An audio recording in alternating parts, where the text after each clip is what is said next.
কৃষ্ণ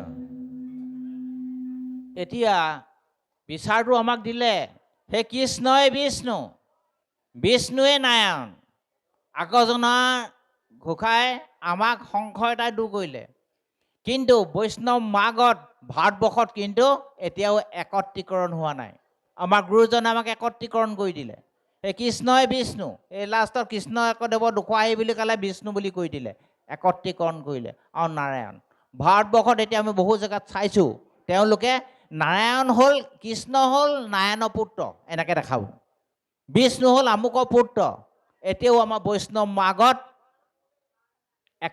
একত্ৰীকৰণ বা সমন্বয় হোৱা নাই আমাৰ মাধৱ পুৰুষে আমাক একত্ৰীকৰণ কৰি দেখুৱাইছে এজন বেলেগ নহয় পিছৰজনৰ ঘোষাই আৰু সমন্বয় কৰি দিলে কৃষ্ণই বিষ্ণু বিষ্ণুৱে নাৰায়ণ পিছৰজনৰ ঘোষাই আমাক ক্লিয়াৰিফিকেশ্যন দিছে চাব দেই আমাক কেনেকৈ ধৰ্মটো মাধৱ পুৰুষে আমাক কেনেকৈ এটা পৰ্যায়ক্ৰমে আমাক আগুৱাই নিবলৈ বিচাৰিছে আমাৰ বিবেকে যাতে অকণমান গণ্ডগোল নহয় বিপাঙত নপৰোঁ কাৰণে এতিয়া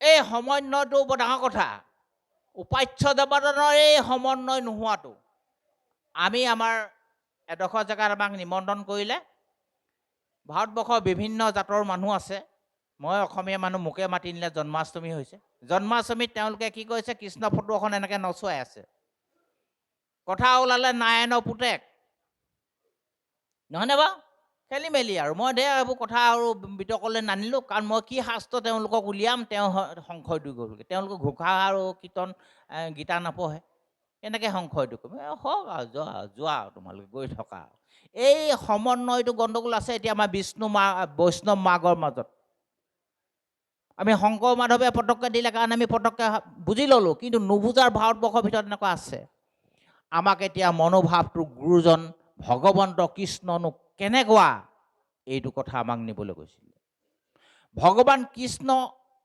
জন্ম আগতে ভগৱন্তক ব্ৰহ্ম বুলি কৈছিল কিন্তু ভগৱন্তক বেদে কি বুলি কৈছে বেদান্ত কি বুলি কৈছে ব্ৰহ্ম সেই ব্ৰহ্ম কেনেকুৱা নমস্কাৰ কৰিছে তেওঁ সদায় আছে তেওঁ সদায় নিৰ্মল তেওঁ কেনেকুৱা নিত্য সমস্ততে বিৰাজমান আছে তেওঁ কেনেকুৱা নিৰঞ্জন তেওঁ নিৰ্মল নাৰায়ণ নহয়নে বাৰু তেওঁৱেই নাৰায়ণ আৰু তেওঁৱেই শিৱ সনাতন চাব ব্যাখ্যা কৰোঁতে কেতিয়াবা ক'বালৈ লৈ যায়গৈ শিৱ মানে শব্দটোৰ অৰ্থ মংগলময় শিৱ অৰ্থটো আমাৰ এইজনা ঘোষাই আকৌ কেতিয়াবা অলপ অপব্যাখ্যা হৈ শিৱক ভৰাই দিলে নহয় শিৱ অৰ্থটো মংগলময় সত্যম শিৱম সুন্দৰম বুলি কওঁতে শিৱক কোৱা নাই মংগলময়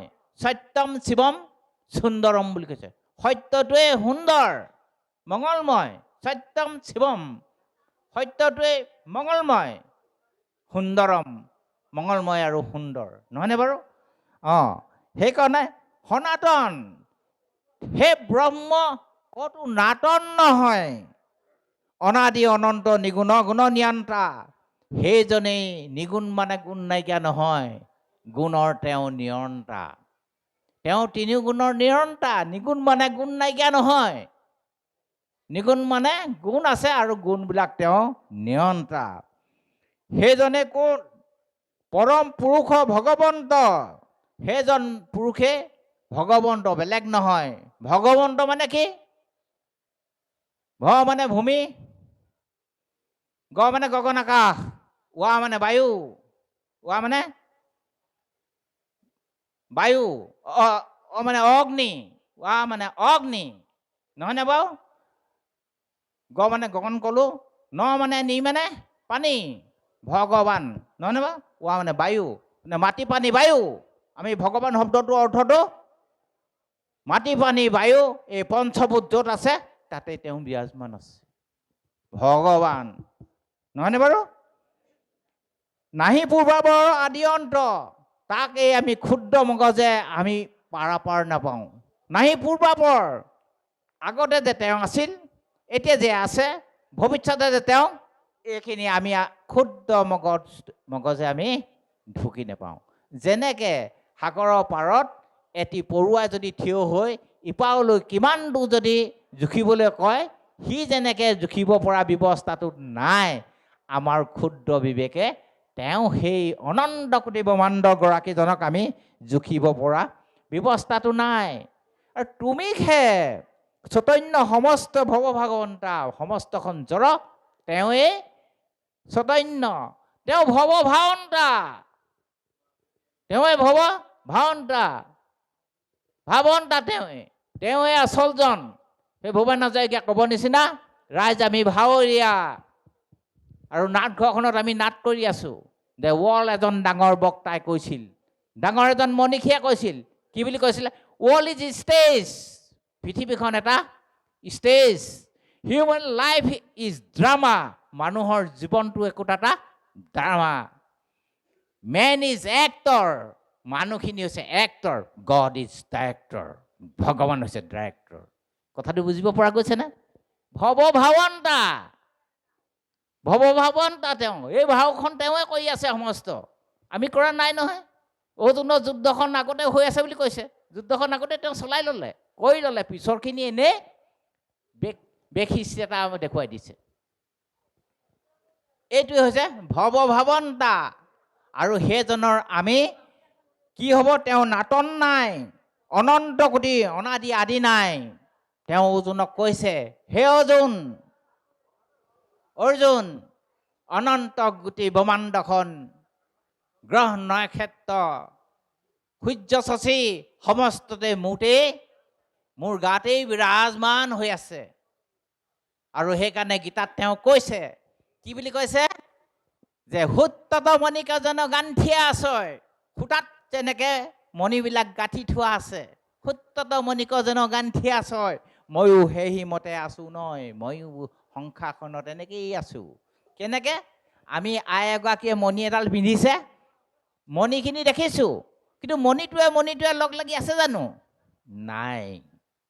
মণিটো কোনে ধৰি আছে? মাজত থকা সূতাডাল দেখিছো নেকি? দেখা নাই।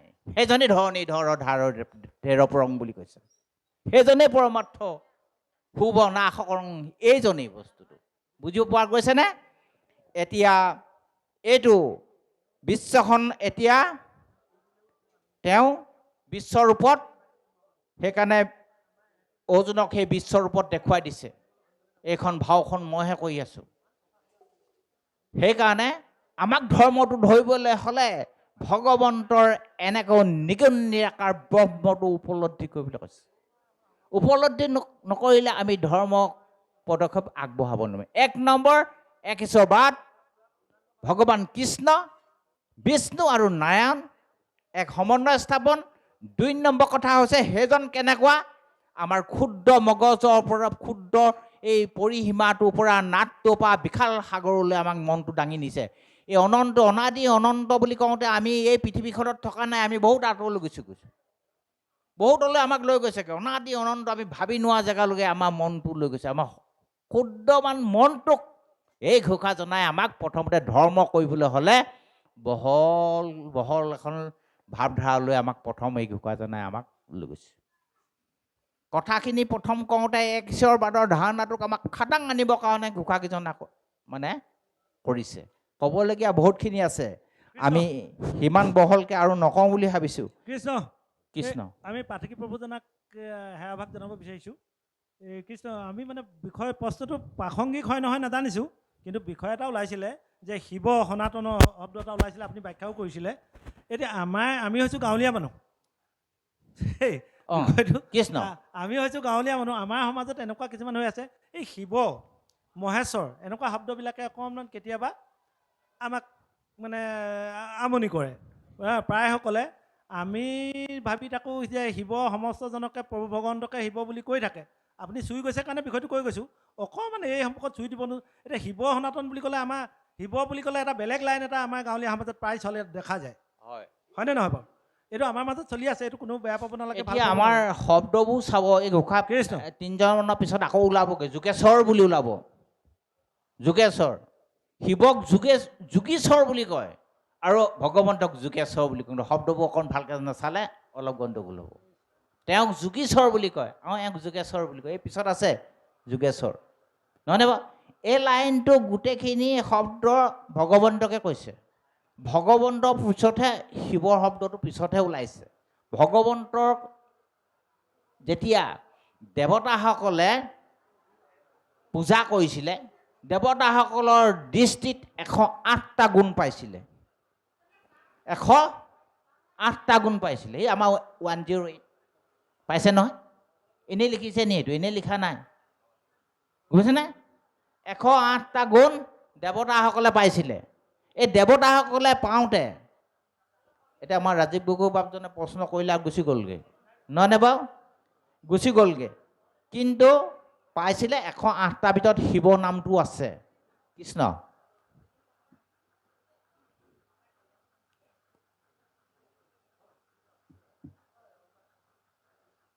এটা নাম পাইছিলে 108টো দেৱতাসকলে শিৱটোও পাইছিলে এইবোৰ যে শব্দবোৰ পাইছিলে দেৱতাসকলে 108টা সেইকাৰণে 108 নামেৰে তেওঁলোকে পূজা কৰিছিলে নহয়নে বাৰু আকৌ শিৱ ডিঙিটো 108টা মুণ্ড আছে আকৌ সেইবোৰ হেনো পাৰ্বতী পূৰ্বজন্মৰ পাৰ্বতীক ইমানেই ভাল পায় পূৰ্বজন্মৰ মুণ্ডবোৰ ডিঙিত পিন্ধি আছিলে নহয়নে বাৰু এইটো এই প্ৰশ্নটো কোৱাৰ কাৰণে আমি আকৌ ঘূৰি আহিলোঁ আইগৰাকীয়ে দ্বিতীয় নেক্সট ইজনালৈ অকণমান আগবাঢ়ি দিয়ক কৃষ্ণ